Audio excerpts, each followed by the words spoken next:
বিসমিল্লাহির রহমানির রহিম। আসসালামু আলাইকুম। আপনারা সকলে কেমন আছেন মা বোনেরা? আশা করছি ভালোই আছেন।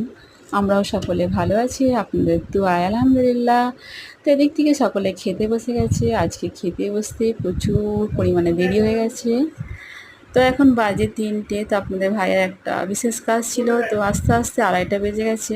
তো এদিক থেকে ছোটো ছেলেকে খাওয়াতে বসেছি, আর এদিক থেকে আপনাদের ভাইয়াও খেতে বসে গেছে, বড় ছেলেও খেতে বসে গেছে। তো ছোটো ছেলেকে খাইয়ে দাইয়ে আমি খাবো। তো আজকে রান্না বেশি কিছু করি না। যে রান্না হয়েছে চিকেন আলু কষা, তার সঙ্গে একটু মুরগির চামড়াও ছিল, আর একদিক থেকে স্যালাড হয়েছে। তো ছোটো ছেলের এখনও খাওয়ানো কমপ্লিট হয় না, আর আপনাদের ভাইয়া তরকারি তুলে দিচ্ছে সকলকে, যেহেতু ওনার একটু আদত।